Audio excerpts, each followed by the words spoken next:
Buenas tardes, les damos la bienvenida al segundo cuatrimestre. El primer teórico que nos encuentra hoy es el tema proteínas. Vamos a hablar de una introducción al tema proteínas, vamos a hablar de la composición, de las estructuras, de las propiedades físicas y químicas de estas proteínas, así como también de las propiedades funcionales. Estas propiedades funcionales son muy importantes en los sistemas alimentarios porque determinan el comportamiento de estos alimentos que contienen proteínas y son importantes desde lo organoléptico, desde lo físico, desde lo químico y por supuesto desde lo textural. Vamos a continuar durante todo el cuatrimestre hablando de sistemas alimentarios que contienen proteínas, es decir, que vamos a desarrollar este tema en todos los teóricos subsiguientes. Las proteínas constituyen las moléculas más abundantes de las células del organismo. Decimos que son compuestos químicos que se encuentran en los organismos vivos y que desempeñan un papel fundamental en las distintas funciones biológicas. Por tal motivo se las considera biomoléculas. La síntesis de proteínas tiene lugar en los ribosomas. Los ribosomas son complejos ribonucleoproteicos. Tienen o contienen ácido ribonucleico y proteínas ribosómicas. Estos ribosomas están presentes en todas las células del organismo. Químicamente, las proteínas son macromoléculas, es decir, que son moléculas muy grandes. Están compuestas por carbono, entre un 50 y un 55%, hidrógeno entre un 6 y un 7%, oxígeno entre un 20 y un 23%, nitrógeno entre un 12 y un 19% y además la mayoría presenta pequeñas cantidades de azufre, que varían entre el 0.2 y el 3%. Es importante recalcar que cada proteína posee una estructura y una composición única. Esto le permite desempeñar una función específica a nivel celular. Decimos que las unidades estructurales de las proteínas son unos monómeros que se denominan aminoácidos. En los alimentos, las proteínas, además de proporcionar aminoácidos necesarios para la formación de tejidos y sustancias nitrogenadas de recambio para mantener las funciones básicas del organismo, también es posible aprovechar su naturaleza dinámica. Esto tiene que ver con la posibilidad de crear nuevas texturas y consistencias en los sistemas alimentarios. De esta forma se desarrollan lo que se conoce como propiedades funcionales de una proteína.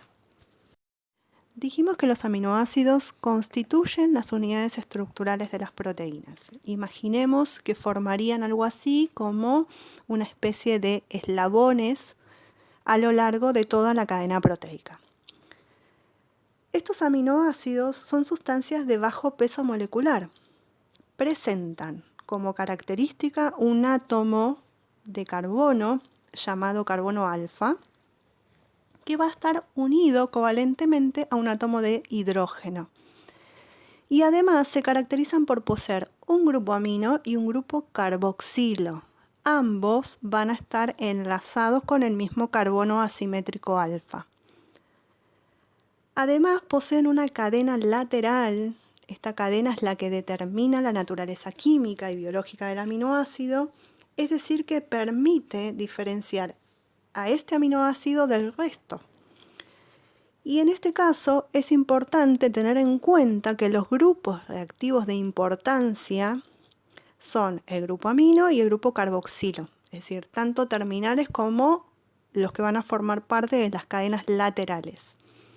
La unión entre un grupo amino de un aminoácido y el carboxilo de otro aminoácido se denomina enlace peptídico. Al tratarse de una reacción de condensación, es decir, la unión de dos moléculas para dar lugar a la aparición de un compuesto nuevo, este proceso va acompañado de la liberación de una molécula de agua. Este tipo de uniones, cuando hablamos de enlaces peptídicos, decimos que son uniones muy fuertes, es decir, que no se van a romper fácilmente Y esto es un dato importante ya que determina la estabilidad de la estructura proteica, sobre todo cuando hablamos de la estructura primaria de una proteína. Vamos a hacer un breve repaso sobre la clasificación de los aminoácidos, es decir, cómo están organizados según las propiedades físico-químicas de la cadena lateral. En el caso de los aminoácidos no polares, decimos que son aquellos que tienen una cadena lateral sin carga, y estos aminoácidos no polares se clasifican en alifáticos y en aromáticos. Cuando hablamos de aminoácidos alifáticos, decimos que en la cadena lateral no hay enlaces dobles conjugados. Un ejemplo importante de estos aminoácidos lo constituye, por ejemplo, la glicina, que es el primer aminoácido que vemos en el gráfico. Esta glicina presenta una particularidad y tiene que ver con dos enlaces del carbono alfa a dos átomos de hidrógeno. Es decir, el carbono alfa se va a unir a dos átomos de hidrógeno y esto le va a aportar gran flexibilidad, sobre todo en cuanto a la interacción, a las proteínas que poseen este aminoácido. Es decir, esto es importante en cuanto a la flexibilidad proteica. En el caso de los aromáticos, vemos que en la cadena lateral poseen enlaces ionizados y estos aminoácidos pueden actuar como aceptores de puentes de hidrógeno o formar estructuras o interacciones con otros grupos cargados positivamente. Ejemplos de estos aminoácidos que además en su estructura presentan dobles enlaces son la fenilalanina, la tirosina y el triptofano, por ejemplo. Y también nos encontramos con los aminoácidos polares. Los aminoácidos polares pueden presentar carga o no, es decir, pueden estar cargados o no presentar carga. En el caso de los aminoácidos con carga, pueden ser cargas positivas o negativas. En el caso de las cargas positivas, nos encontramos con aquellos aminoácidos que poseen un grupo básico, como la lisina, la arginina y la histidina. Y también nos encontramos aquellos aminoácidos que presentan carga negativa, es decir, que presentan un grupo ácido, como es el caso del aspartato y el glutamato. La carga de un aminoácido es importante porque nos permite determinar el comportamiento de este aminoácido frente a las oscilaciones del pH. Es lo que se conoce como comportamiento anfótero.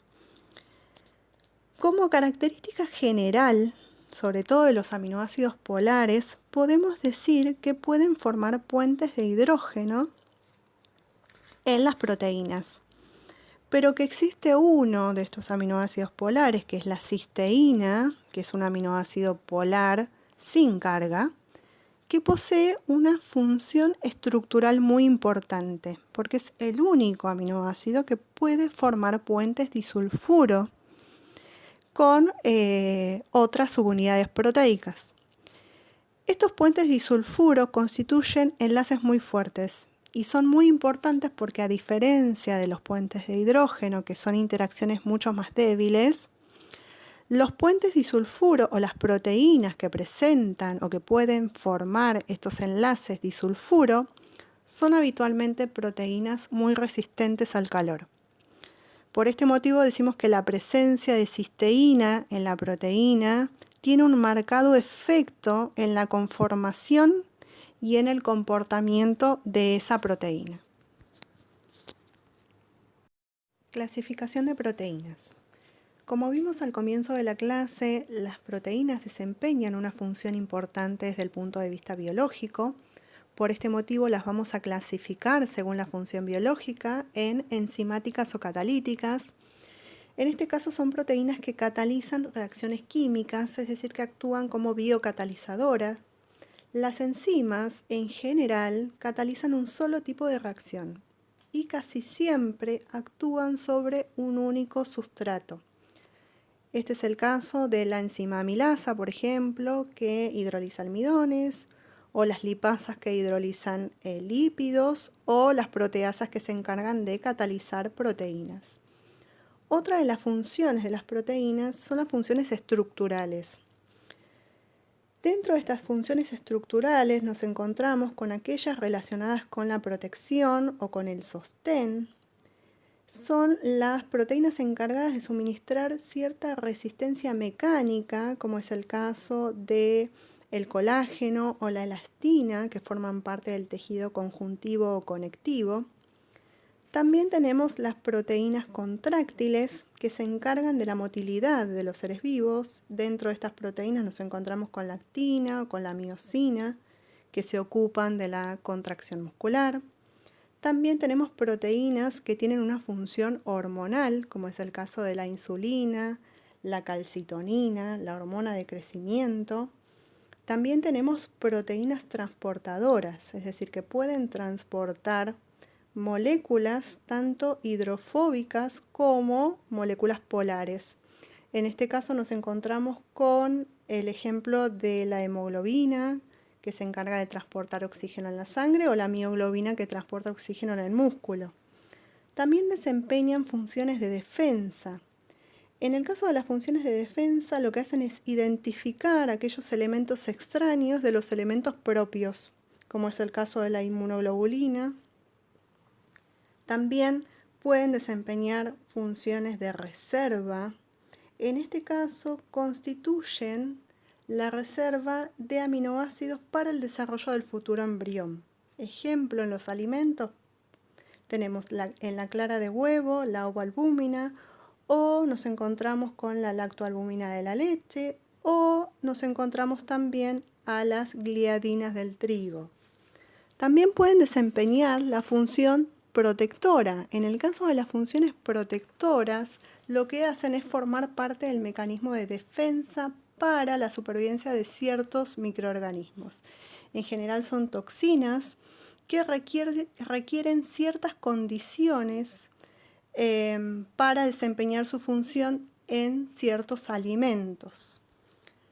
También podemos clasificar a las proteínas según la composición. Y según la composición decimos que pueden ser proteínas simples, o también llamadas holoproteínas u homoproteínas, que están compuestas solo por aminoácidos. En el caso de estas proteínas nos encontramos como ejemplo a las albúminas o a las globulinas, pero también tenemos a las proteínas conjugadas, que son aquellas proteínas que contienen aminoácidos y además contienen compuestos no proteicos, que se denominan grupos prostéticos. Estas proteínas conjugadas o heteroproteínas tenemos como ejemplo a las glicoproteínas, por ejemplo, a las lipoproteínas, a las nucleoproteínas. Es decir, dentro de estos grupos prostéticos podemos encontrar a un carbohidrato, un lípido, un ácido nucleico o un ion inorgánico.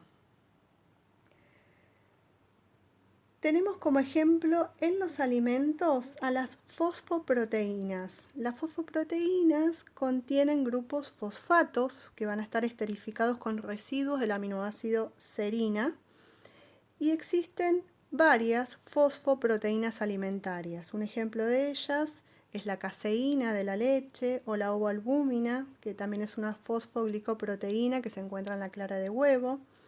Y también tenemos otros ejemplos de proteínas conjugadas, como es el caso de la hemoglobina, que presenta como grupo prostético al grupo hemo. ¿Cómo se lleva a cabo la organización estructural de las proteínas? Decíamos que una proteína se forma por la unión del nitrógeno, del grupo amino de un aminoácido, con un átomo de carbono de otro aminoácido. Esto se realizaba mediante un enlace peptídico. Y este enlace es el que se va repitiendo para formar una cadena de centenares de aminoácidos. Es decir, que este eje carbono-nitrógeno constituye en la molécula de proteínas una especie de zigzag con los grupos laterales. De acuerdo con esto, podemos decir que se distinguen 4 niveles en la jerarquía estructural de una proteína.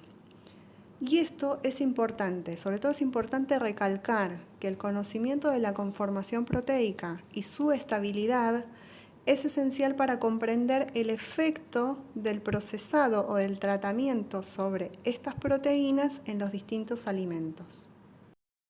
La estructura primaria es la forma más simple de abordar la estructura proteica.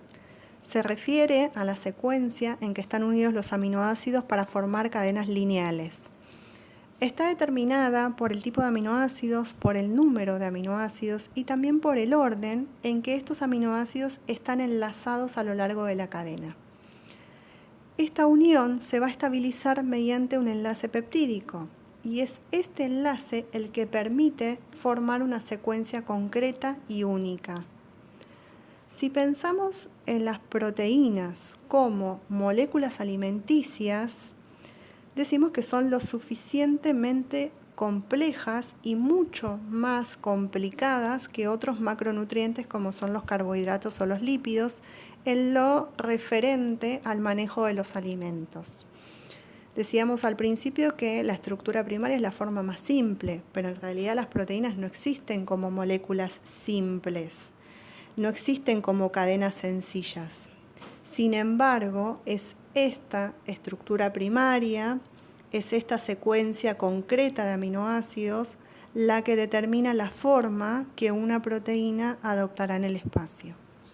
La estructura secundaria hace referencia a la organización tridimensional de los segmentos de la cadena polipeptídica.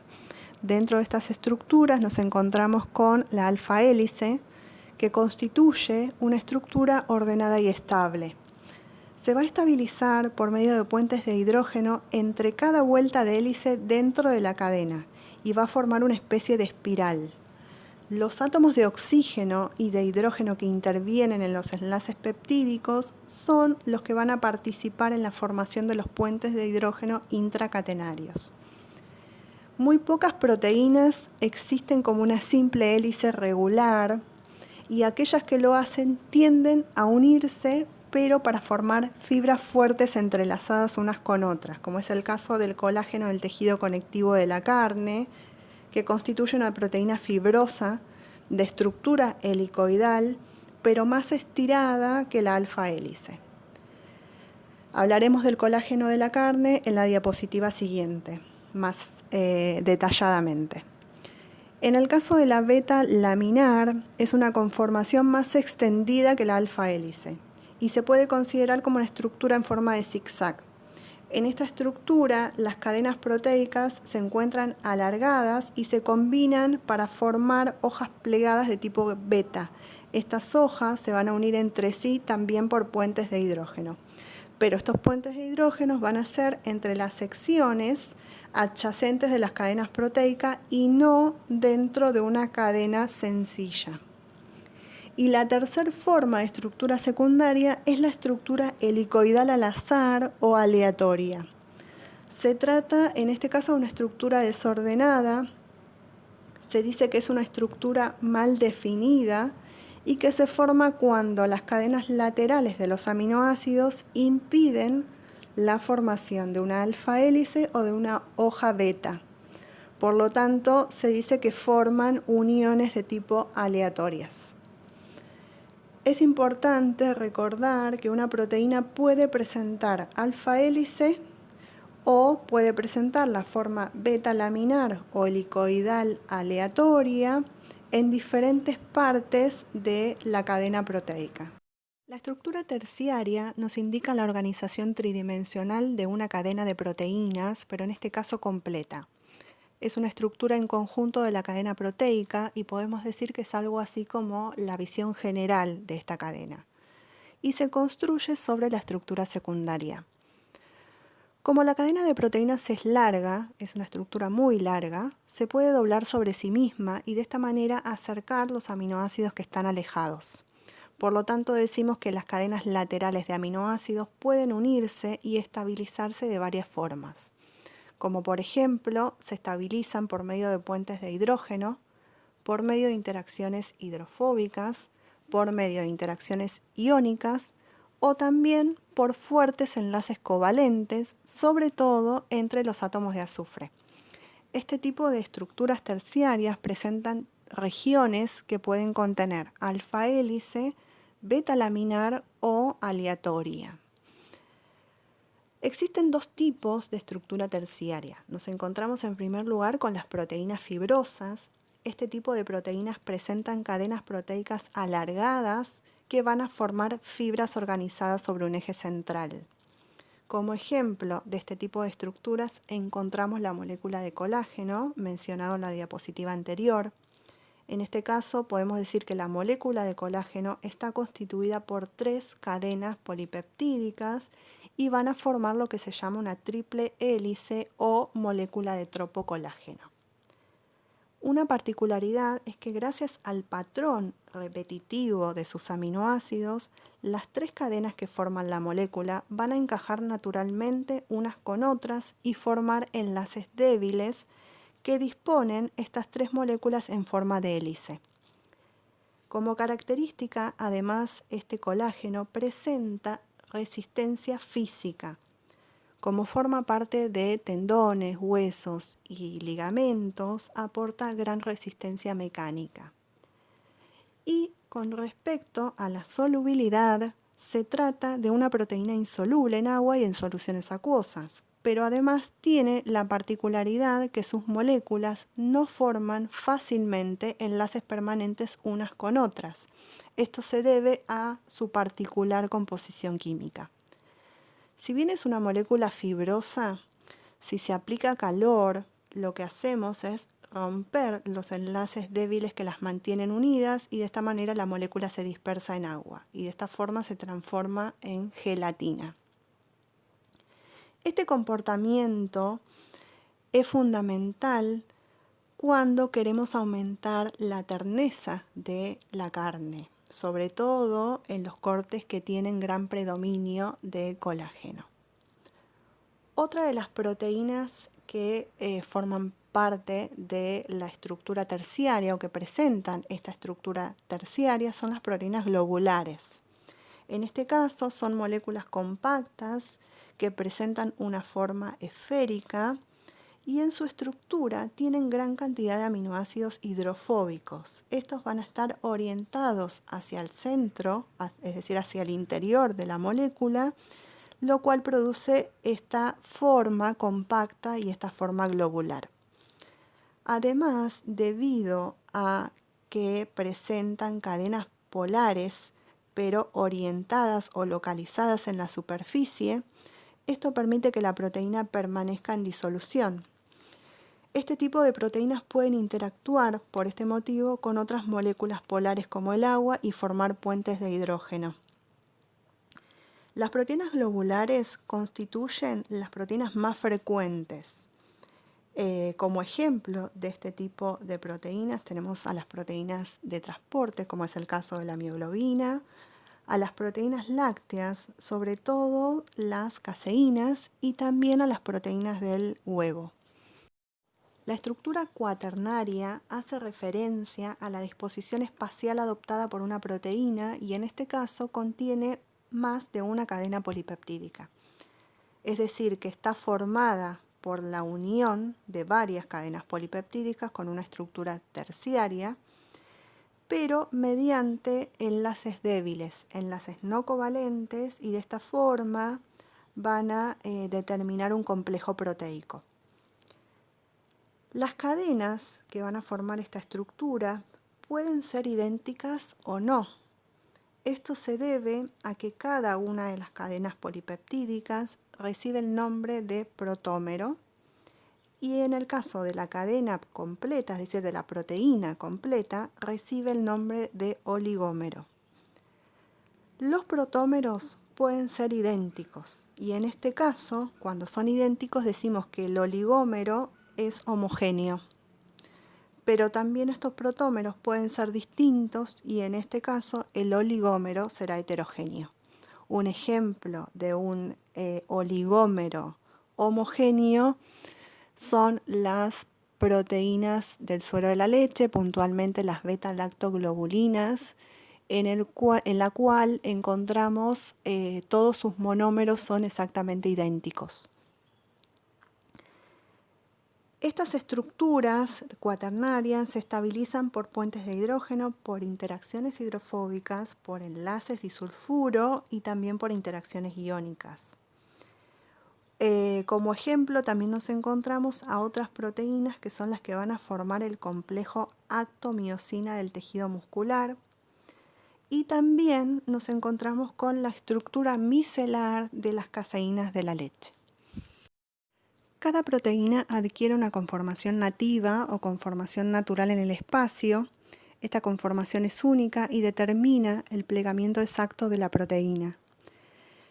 La conformación nativa está determinada por la secuencia de aminoácidos, la localización, el tipo de enlaces que van a formar y dónde se formarán estos enlaces dentro de las cadenas laterales. Algunos aminoácidos tienen partes polares, es decir, que pueden formar puentes de hidrógeno con otras moléculas polares, como en el caso de la molécula de agua. Los puentes de hidrógeno se caracterizan por ser enlaces débiles, pero como se pueden formar muchos puentes de hidrógeno dentro de una proteína, esto le aporta estabilidad a esa proteína, a pesar de que se forman y se rompen constantemente. Otros contienen cadenas cortas o anillos de carbono que se asemejan a las grasas. Por lo tanto, pueden formar otros enlaces como son las interacciones hidrofóbicas o Van der Waals con otras moléculas similares. Y también existen otros enlaces, es decir, aquellos que se forman entre átomos, por ejemplo, de azufre, que son muy reactivos, y de esta manera obtenemos los puentes disulfuro, que son enlaces mucho más fuertes. Todo esto significa que en una misma proteína tenemos muchos ambientes químicos diferentes. Todo esto va a estar a lo largo de su cadena y podemos decir que dentro de estos ambientes diferentes vamos a encontrar partes que atraen a las moléculas de agua, otras partes que repelen a las moléculas de agua y otras partes que van a estar preparadas para formar fuertes enlaces con otras moléculas similares, pero que se encuentran en otra proteína. Vamos a continuar con las propiedades de una proteína. En principio vamos a ver las propiedades generales físico-químicas y vamos a continuar con las propiedades funcionales. Podemos decir que las propiedades físico-químicas, como por ejemplo la carga neta, la solubilidad, la reactividad química, el punto isoeléctrico de una proteína, todas estas propiedades y el tipo de interacciones que presentan los aminoácidos van a depender de la naturaleza química de la cadena lateral. Por tal motivo nos vamos a encontrar con distintas propiedades como es el comportamiento anfótero, como es la solubilidad en distintos tipos de sistemas. Vamos a hablar del punto isoeléctrico, vamos a hablar del pH y vamos a hablar de la desnaturalización proteica. Y posteriormente vamos a ver cómo se relacionan estas propiedades con las propiedades de funcionalidad proteica. Las proteínas, al igual que los aminoácidos que las componen, son moléculas anfóteras, es decir, que pueden ionizarse comportándose como ácidos o como bases dependiendo del pH del medio en el que se encuentran. De esta manera van a amortiguar pequeños cambios en ese pH. Los grupos carboxilos van a liberar un protón actuando como ácidos y los grupos aminos van a ganar un protón actuando como bases. Por lo tanto, decimos que pueden reaccionar de la siguiente manera. En la forma catiónica, decimos que el aminoácido se encuentra a un pH inferior a su punto isoeléctrico, es decir, que se encuentra en un pH ácido.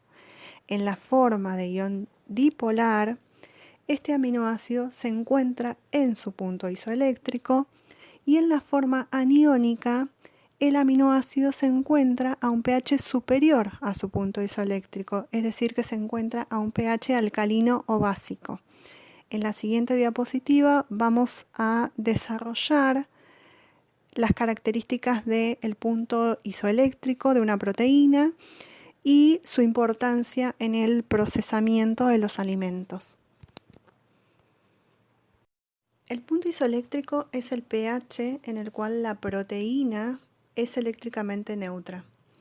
A este valor de pH la carga total de las proteínas es igual a 0 y esto no significa que esta proteína no tengan grupos cargados, sino que el número de cargas positivas es igual al número de cargas negativas. Cada proteína tiene un punto isoeléctrico específico y cuando estas proteínas se acercan a su punto isoeléctrico, se unen menos al agua. Por eso decimos que en este caso disminuye la carga neta y por lo tanto tiene menos afinidad con el agua. Pero cuando las proteínas alcanzan el punto isoeléctrico, estas moléculas generalmente van a precipitar porque no tienen carga neta. Pensemos que las moléculas que están cargadas con igual signo se van a repeler y de esta manera van a formar una dispersión estable en el agua. Pero cuando se elimina la carga, se elimina la fuerza repulsiva entre las moléculas. Entonces esto permite que las moléculas interactúen entre sí y en la mayoría de los casos precipitan. El punto isoeléctrico es importante en el tratamiento o en el procesado de los alimentos. Por ejemplo, en la elaboración de queso se incorpora una sustancia ácida. Lo que se pretende es obtener ácido láctico y de esta manera llevar el punto isoeléctrico de las caseínas, es decir, que coincida el pH del medio con este punto isoeléctrico de las caseínas para que estas moléculas precipiten y de esta forma obtener lo que se llama un cuajo. Es importante tener en cuenta que cuando la interacción proteína-proteína aumenta, es decir, cuando les damos las condiciones a estas proteínas que puedan asociarse con otra proteína, lo que hacemos es disminuir la solubilidad de ese sistema. Pero cuando aumenta la interacción proteína-agua, lo que hacemos es aumentar la solubilidad de estas proteínas en ese medio. La solubilidad es la manifestación termodinámica del equilibrio entre las interacciones proteína-proteína y proteína-agua. Las moléculas de agua pueden unirse a las cadenas laterales polares de una proteína, como dijimos en las diapositivas anteriores, y dependiendo de la naturaleza de estas cadenas laterales, la proteína puede ligar cantidades variables de agua, es decir, que tiene capacidad para fijar agua. La presencia de agua ligada lo que va a hacer es ayudar a mantener la estabilidad de una dispersión de proteínas. Esto se debe a que las moléculas de agua, cuando se unen, tienden a proteger a las proteínas, es decir, que no se van a asociar estas proteínas tan fácilmente en presencia de agua y no van a precipitar tan fácilmente. Por lo tanto, la dispersión tiende a ser mucho más estable. Vamos a ver en las diapositivas siguientes los factores que influyen en la solubilidad. Entre ellos nos encontramos con la concentración salina, el pH, que ya hablamos del pH, la temperatura, la presencia de compuestos o solventes orgánicos. La solubilidad se modifica en función de la concentración salina. Existe un fenómeno que se llama solubilización por sal o saltinin, que se da en algunas proteínas que no pueden dispersarse en agua pura, pero sí pueden hacerlo en soluciones salinas diluidas. Cuando una solución salina aumenta la dispersabilidad de una proteína, este fenómeno se denomina solubilización por sal. Las sales, sobre todo las sales neutras, ejercen un efecto pronunciado sobre la solubilidad, sobre todo de algunas proteínas de tipo globular. Y a bajas concentraciones, estas sales incrementan la solubilidad de muchas proteínas. En este caso, los contraiones adicionales lo que van a hacer es recubrir las numerosas cargas iónicas de las proteínas y por lo tanto se incrementa su solubilidad. Así los iones van a hacer que se ligue más cantidad de agua y las proteínas se van a dispersar más fácilmente. La acción de incorporar sal en un sistema alimentario es importante, por ejemplo, en el procesado de algunos alimentos, como es el caso de inyectar salmuera en el proceso de elaboración del jamón, y de esta manera lo que se logra es aumentar la dispersabilidad de las proteínas y también tiene un efecto positivo, ya que incrementa la capacidad de retención de agua y de esta forma aumenta la humedad. El fenómeno de precipitación por sal o insolubilización por salado, también llamado salting out, se produce cuando existen en un sistema elevadas concentraciones de sal. En este caso, la sal compite con las proteínas por el agua y esto hace que no haya suficiente cantidad de agua disponible para unirse a estas proteínas. De esta forma se reduce la solubilidad proteica y esto desencadena en un fenómeno de agregación y precipitación proteica. Dijimos que también el efecto del pH es importante en la solubilidad proteica. El pH del medio determina la solubilidad de una proteína y por lo tanto se relaciona con su punto isoeléctrico, como hablamos anteriormente. Cuando el pH de una proteína se ajusta al punto isoeléctrico, en la mayoría de los casos esta proteína precipita. Con respecto al efecto de la temperatura, decimos que en la mayoría de las proteínas globulares aumenta la solubilidad al aumentar la temperatura. Pero por encima de los 40 grados o 50 grados aproximadamente, la mayor parte de las proteínas lo que hacen es aumentar su inestabilidad y comienzan a desnaturalizar. Esta desnaturalización se produce por un cambio en la estructura proteica y generalmente esto conduce a la pérdida de solubilidad y por lo tanto pierde su afinidad con el agua. También hablamos de los solventes polares. Estos solventes polares u orgánicos, como es el caso del alcohol o de la acetona, interaccionan con el centro hidrófobo de las proteínas y de esta forma las desorganiza. Al desorganizar estas proteínas disminuye la solubilidad, esto sucede en la mayor parte de las proteínas globulares y también conduce a la agregación y a la precipitación proteica. Una de las propiedades más importantes de las proteínas es el fenómeno de desnaturalización, que se define como el cambio en la estructura secundaria, terciaria y cuaternaria de una proteína, conservando su estructura primaria. Es decir, que la secuencia o la cadena de aminoácidos permanece intacta y por lo tanto no se ven afectados los enlaces peptídicos. La desnaturalización no implica un cambio en la composición, no es un cambio en la composición, es solamente un cambio en la estructura. Aunque desde el manejo de los alimentos se describe como un fenómeno de transformación química, esto se debe a que la estructura proteica determina el comportamiento de una proteína. Y estas proteínas, una vez que desnaturalizaron, se comportan de una manera muy diferente a la forma original o a la forma nativa. Y vamos a ver cuáles son las condiciones que van a determinar el cambio de la forma estable termodinámicamente a la estructura desnaturalizada, es decir, esta estructura modificada para alcanzar un nuevo equilibrio a nivel estructural. El fenómeno de desnaturalización consiste en el despliegue de la molécula proteica como consecuencia de la ruptura de sus enlaces, principalmente de los puentes de hidrógeno, de los enlaces iónicos y de los enlaces salinos. Esto va a provocar la exposición de las cadenas laterales ubicadas en el centro de la proteína y como consecuencia estas cadenas se van a unir entre sí debido a su baja afinidad por el agua. Por tal motivo decimos que en el caso de las proteínas alimenticias, cuando una proteína se encuentra desnaturalizada, generalmente pierde parte de sus propiedades funcionales y esto puede conducir a la insolubilización proteica. Esto no significa que la desnaturalización sea un fenómeno negativo. Al contrario, en determinadas situaciones este fenómeno resulta deseable, como es el caso del tratamiento térmico para obtener una proteína coagulada. ¿Sí? En este caso, la desnaturalización térmica constituye un paso previo a esta coagulación proteica. En otras situaciones, por ejemplo, es necesaria también esta desnaturalización térmica como medio para inhibir a la tripsina de las legumbres, que se encuentra presente en las legumbres, y de esta manera mejorar o aprovechar su digestibilidad. En estas situaciones se considera un fenómeno deseable.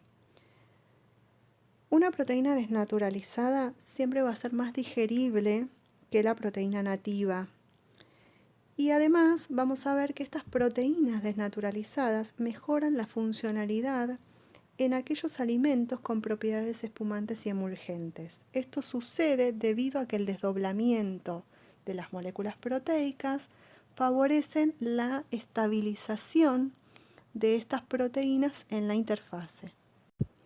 La exposición al calor de una proteína provoca el aumento de la energía cinética proteica. Y cuando aumenta la temperatura por encima de los 60 grados, aproximadamente entre los 60 y los 80 grados, se produce la desestabilización de los enlaces débiles, no covalentes, y la proteína desnaturaliza. En el caso de los enlaces de tipo puentes de hidrógeno y las interacciones electroestáticas, pierden rápidamente la estabilidad y por lo tanto esa proteína desnaturaliza. Pero en el caso de las interacciones hidrofóbicas, que son enlaces mucho más estables al calor, sucede lo contrario, es decir, son estables a las altas temperaturas, pero son inestables a las bajas temperaturas. Siempre que una proteína sea expuesta al calor, esto va a producir el aumento de la energía cinética. Y esto a su vez va a provocar la desestabilización de los enlaces químicos de la estructura tridimensional de esa molécula proteica y por lo tanto va a desnaturalizar. Con respecto al pH, vimos que el pH y el punto isoeléctrico, sobre todo de las proteínas, tiene un efecto importante en la desnaturalización. Estos cambios en el pH del ambiente natural de una proteína pueden desencadenar ionizaciones en las cadenas laterales cargadas y de esta manera se afecta el número de puentes salinos que estabilizaron esa conformación nativa. Y por lo tanto nos podemos encontrar con una desnaturalización alcalina que va a provocar la neutralización de las cargas positivas de las cadenas laterales de los aminoácidos lisina, histidina y arginina. O también nos podemos encontrar con una desnaturalización ácida, que va a implicar la protonación, es decir, se incorporan protones a ese sistema y va a actuar sobre todo en las cargas de los aminoácidos asparagina y glutamina. Y esto va a impedir la formación de interacciones electrostáticas.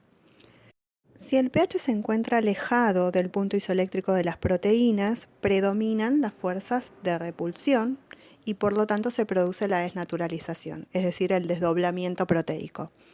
Pero si el pH coincide con el punto isoeléctrico, no habrá repulsión proteica, por lo tanto va a aumentar la interacción proteína-proteína y se va a inhibir este desdoblamiento o esta desnaturalización porque los enlaces entre estas proteínas son mucho más fuertes. Existen muchos ejemplos de sistemas alimentarios donde se busca acidificar el medio en el que se encuentran estas proteínas para obtener determinadas texturas o consistencias, o simplemente para favorecer la acción de ciertas proteínas y estabilizar ese sistema.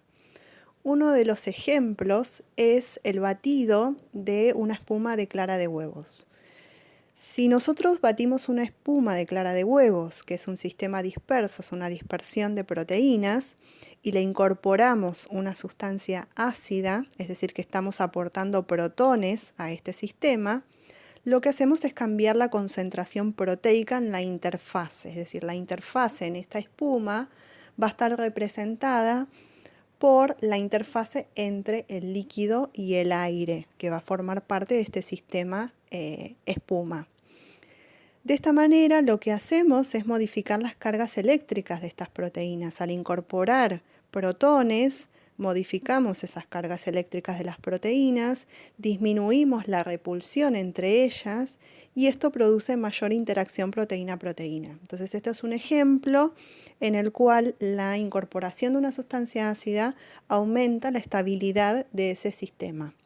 Esto lo vamos a ver en el próximo teórico del tema huevos.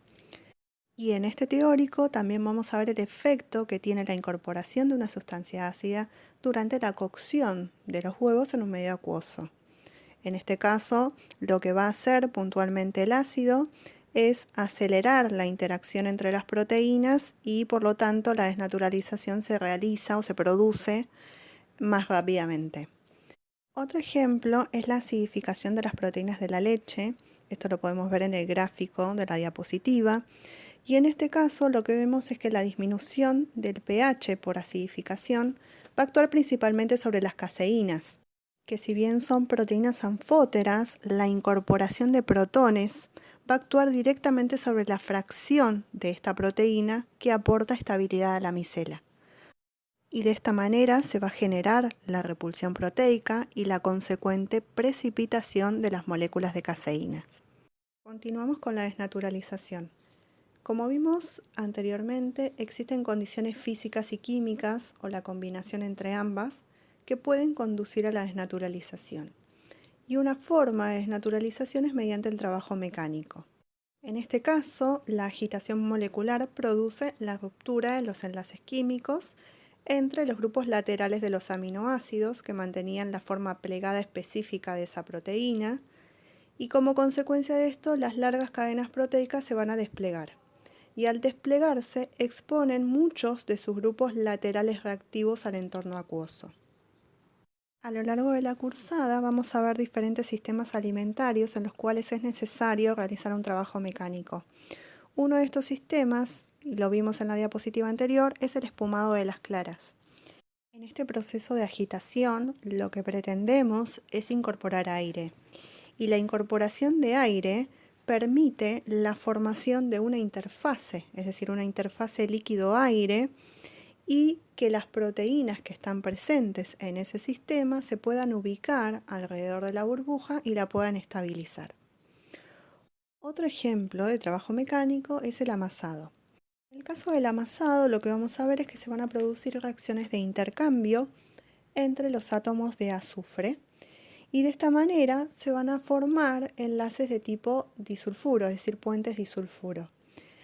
El azufre se encuentra contenido naturalmente en la harina, y por medio del amasado, la incorporación de agua, esto lo van a ver en la clase de panificados, vamos a permitir la asociación de esos átomos de azufre, y de esta manera van a formar enlaces, ¿sí? Estos enlaces vimos que los puentes disulfuro eran enlaces muy fuertes y estables, y este tipo de enlaces va a permitir el estiramiento de esa masa, va a permitir el estiramiento, la extensibilidad, la resistencia de esa masa. Bueno, ¿cómo influye la congelación en la desnaturalización proteica? Como se mencionó anteriormente, el proceso de termodesnaturalización afecta fundamentalmente a los enlaces no covalentes. Los debilitaba, es decir, debilitaba estos enlaces, desordenaba la cadena polipeptídica y de esta manera las proteínas desnaturalizaban. Entonces sería lógico pensar que si una proteína se mantiene a bajas temperaturas, esto podría conservar su estructura. Sin embargo, esto no es así, ya que existen proteínas, sobre todo enzimas, que se van a inactivar a bajas temperaturas, van a cambiar su comportamiento, se van a desestabilizar y van a desnaturalizar, pero por frío. Existe un mecanismo indirecto que también causa la desnaturalización por frío, y esto tiene que ver con la congelación de los tejidos de un alimento. La formación de hielo aumenta la concentración del sistema líquido alrededor de las zonas del hielo puro.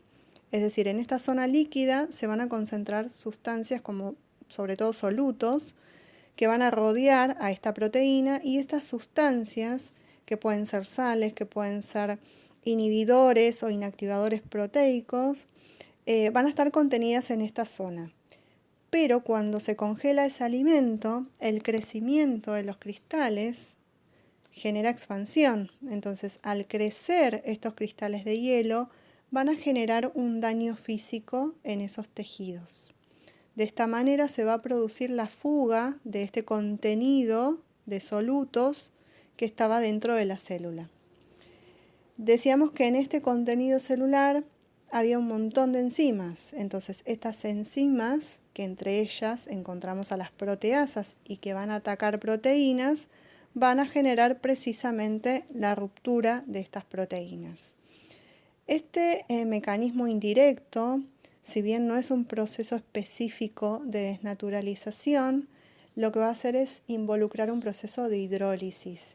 y al generar hidrólisis va a afectar los enlaces peptídicos. Es decir, que este proceso se trata de un fenómeno mucho más complejo que la desnaturalización. La fuerza iónica también influye en la desnaturalización.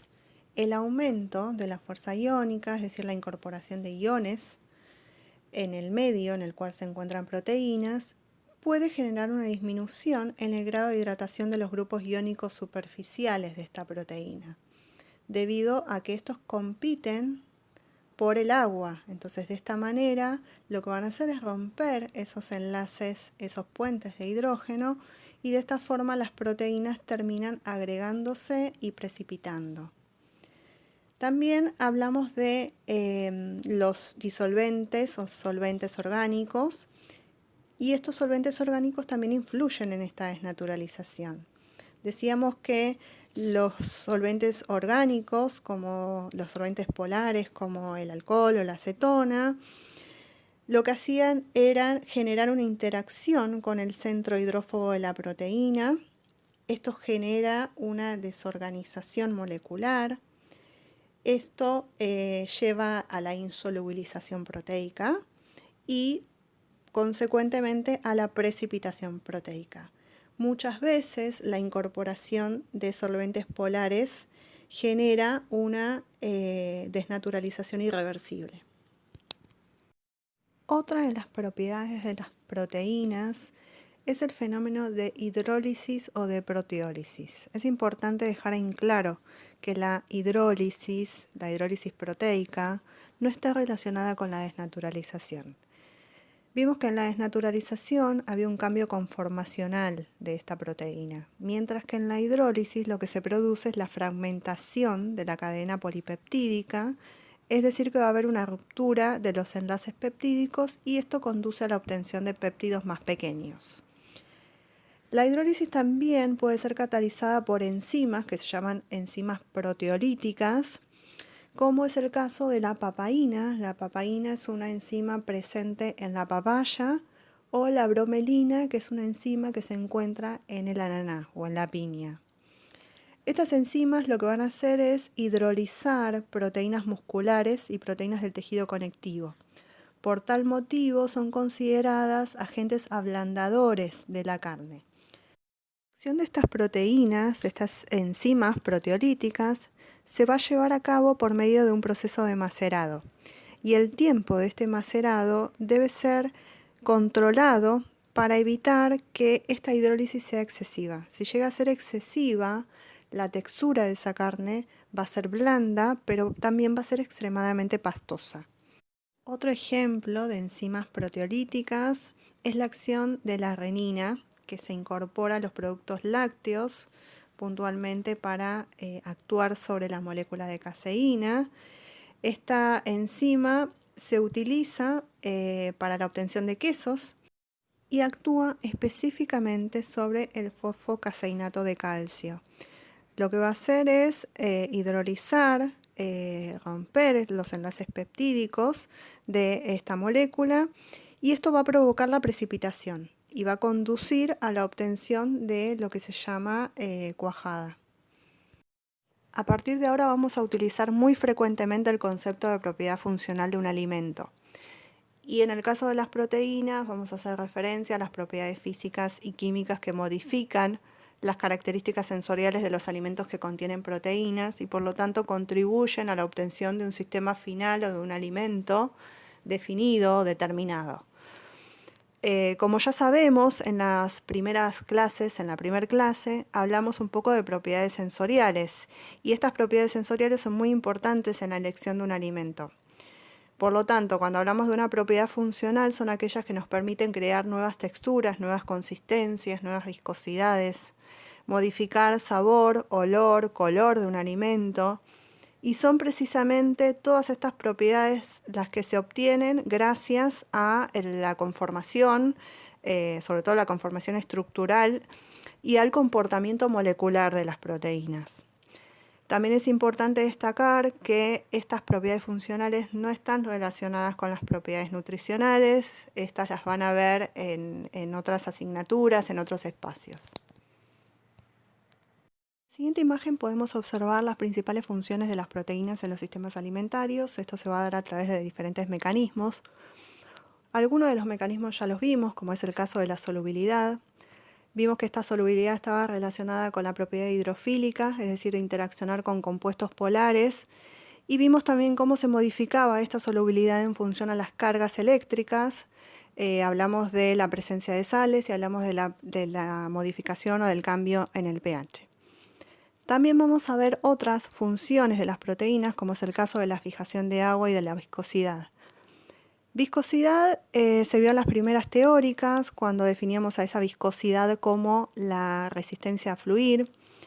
Y en relación a la viscosidad de sistemas acuosos que contienen proteínas, se van a relacionar con el comportamiento pseudoplástico de estas proteínas, es decir, dado por una reorganización estructural a nivel molecular, y todo esto dando como resultado final una disminución de la resistencia al flujo. Por lo tanto, lo que vemos acá es que hay mayor viscosidad en ese sistema. Esta viscosidad se va a manifestar por las interacciones complejas que incluyen el tamaño, la forma y la capacidad de fijación de agua y de hidratación de estas proteínas. También podemos mencionar otras funciones, como por ejemplo la fijación de sabores o la unión de sabores o flavores. Si bien las proteínas son inodoras, pueden unir sabores con otros compuestos, como por ejemplo en el caso de la oxidación de los ácidos grasos insaturados.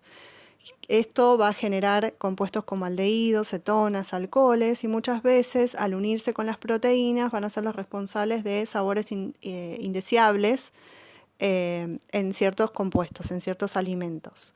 Uno de los ejemplos de la formación de compuestos por unión de sabores es el compuesto hexanal o hexanol, que se encuentra presente en las legumbres y es el que aporta el sabor, uno de los principales componentes de sabor en las legumbres, que esto lo vimos en la clase de semillas.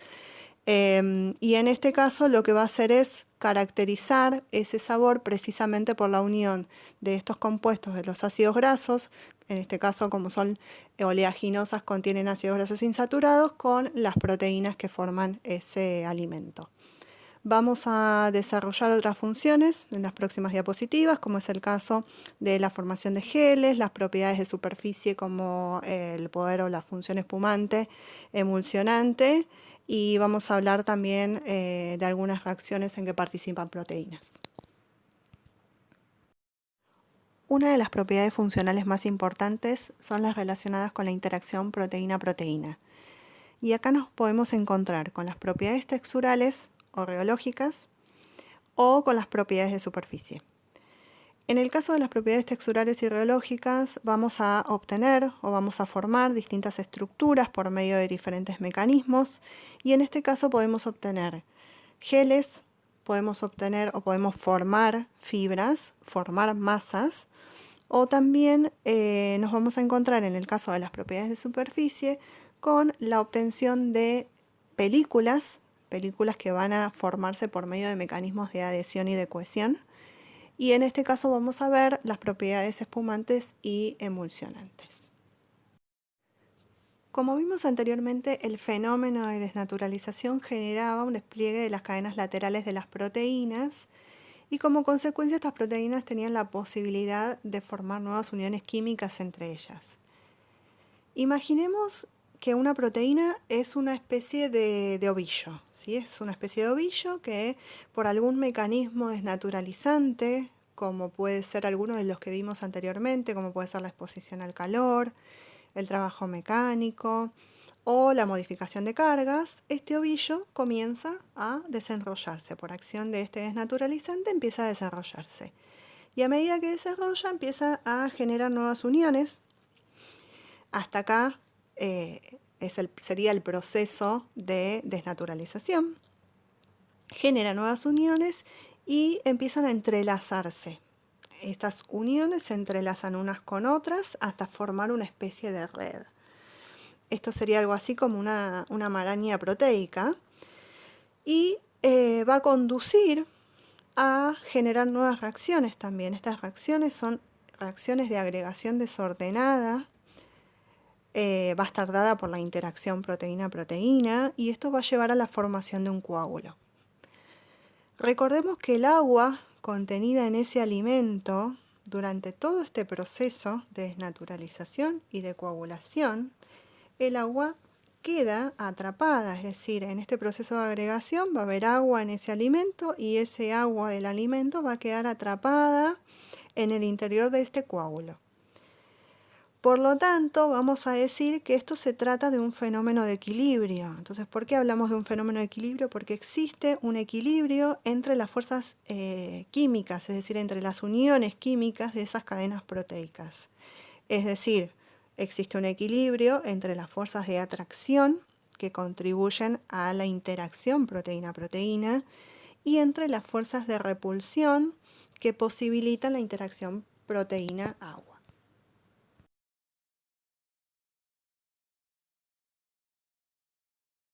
Hablar del proceso de gelificación. Definimos en general al proceso de gelificación como un proceso de entrecruzamiento de un polímero que mediante uniones covalentes y no covalentes van a formar una red que va a atrapar agua y sustancias de bajo peso molecular. Específicamente en el proceso de gelación proteica vamos a hablar de una transformación de estas proteínas que van a pasar del estado sol a un estado gel, y esta transformación también conduce a la formación de una estructura de red. Esta estructura de red que van a formar las moléculas de proteínas también van a atrapar al agua y la característica es que la van a inmovilizar. El descenso de la energía cinética facilita la formación de estos enlaces y por lo tanto facilita la interacción proteína-proteína para dar lugar a este proceso de agregación proteica de manera ordenada. Como características principales decimos que en el caso del Sol no hay interacción entre las cadenas de macromoléculas, es decir, que no hay interacción proteína-proteína, pero sí estas proteínas modifican la movilidad de la fase acuosa, es decir, no forman una red, pero hay una modificación en ese fluido. Cuando hablamos de un gel, decimos que existe una matriz de macromoléculas que van a formar una red tridimensional y que van a atrapar el agua y la van a inmovilizar, es decir, que van a inmovilizar esa fase acuosa en sus huecos. Estos conceptos, cuando hablamos de coagulación y de gelificación, los vamos a ver en las siguientes teóricas y los vamos a aplicar a los sistemas alimentarios. Pero también podemos hacer hincapié a cómo se modifican estos geles y qué características tienen en función de las interacciones moleculares. En función de estas interacciones, la formación de una red va a estar relacionada principalmente con el tipo de interacciones químicas. Cuando hablamos de interacciones químicas, hablamos de estos puentes de hidrógeno, de las interacciones hidrofóbicas y electrostáticas, y esto va a variar según el tipo de proteína.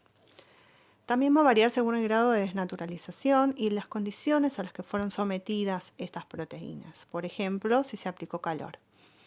Los geles formados por interacciones de tipo puentes de hidrógeno generalmente son térmicamente reversibles.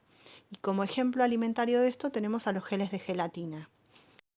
En cambio, los geles que fueron formados y estabilizados por interacciones hidrofóbicas son geles resistentes a las altas temperaturas y también son irreversibles.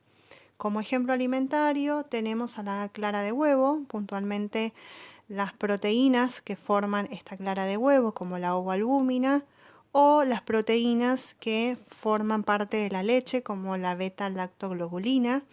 Estas proteínas contienen residuos de cisteína en su composición, de esta manera van a polimerizar y van a formar puentes disulfuro. Entonces son sistemas mucho más resistentes a las altas temperaturas y podemos decir que estas proteínas van a desempeñar un comportamiento irreversible. En el proceso de precipitación también se produce un fenómeno de agregación proteica. En este caso vamos a ver que se produce una pérdida total de la solubilidad por parte de las proteínas y la fase acuosa se va a separar de esta proteína precipitada y coagulada y se dice entonces que la proteína se encuentra en estado de precipitación. Como ejemplo, nos encontramos con la leche, en el cual puede suceder la precipitación puntualmente de las micelas de caseínas, y cuando esto le sucede a las micelas de caseína, cuando le sucede al coágulo de la leche, decimos que este precipitado se denomina cuajo o cuajada y que la fase acuosa se denomina suero.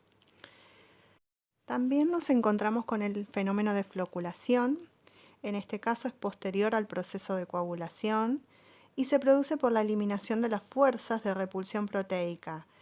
En este caso va a haber un fenómeno de agrupación desordenada de estas proteínas. Estas proteínas van a crecer, van a aumentar su tamaño, se van a aglomerar y se van a separar también de la fase acuosa. Un ejemplo de floculación podría ser en el caso de una emulsión, en el cual este proceso conduce a la pérdida total de estabilidad del sistema. Las proteínas que estaban formando parte de esta emulsión comienzan a unirse, es decir, se aglomeran, se produce esta agregación desordenada de proteínas, se separan de la fase acuosa. En este caso, en una emulsión vamos a tener una fase acuosa y una fase lipídica. Estas proteínas van a separarse y van a formar estos glóbulos o estos flóculos que conducen a la pérdida de estabilidad de ese sistema. Las principales proteínas formadoras de masa panaria son las proteínas de la harina de trigo. Estas proteínas se van a llamar gliadinas y estas gliadinas pertenecen a la clasificación de proteínas globulares, y las proteínas gluteninas, que se clasifican como proteínas fibrilares. Estas proteínas contienen gran cantidad de grupos reactivos derivados de la cisteína y que durante todo el proceso de amasado se van a unir principalmente por mecanismos de interacciones hidrofóbicas y por puentes disulfuro intra e intermoleculares, y de esta manera van a desarrollar lo que se llama una red viscoelástica denominada gluten. Como sistema material, se trata, cuando hablamos de masas panarias, se trata de un sistema heterogéneo coloidal de tipo espuma sólida, debido a que estas proteínas retienen gran cantidad de dióxido de carbono durante todo ese proceso de elaboración. Y este dióxido de carbono va a quedar contenido dentro de esta trama proteica. Va a ser una trama proteica muy viscosa y muy elástica, precisamente gracias a la formación de fibras por parte de estas proteínas. Esto lo podemos observar en la imagen de la diapositiva, en la imagen microscópica, donde puede verse este gluten, esta red formada y el dióxido de carbono retenido dentro de esas fibras. Este mecanismo lo van a volver a ver en la teórica de panificados. Se va a desarrollar el tema gluten y la formación de este tipo de masas de una manera mucho más detallada. Otra de las propiedades funcionales de gran importancia que tienen estas proteínas es la propiedad espumante. Cuando definimos una espuma, decimos que es un sistema material de tipo heterogéneo coloidal y que va a estar formado por una fase continua acuosa y una fase dispersa gaseosa, es decir, por burbujas de aire. Las propiedades texturales de una espuma son propiedades únicas y se deben básicamente a la dispersión de numerosas y muy pequeñas burbujas de aire y a la formación de una película delgada en la interfase líquido-gas. Esta película recibe el nombre de lamela. Precisamente son las proteínas los agentes con actividad superficial espumante y estabilizante de esta fase acuosa dispersa, y esto se debe a que durante el batido estas proteínas van a desnaturalizar y se van a colocar en la interfase. De esta manera van a orientar sus grupos hidrofóbicos hacia el centro de la burbuja y los grupos hidrofílicos hacia la fase acuosa.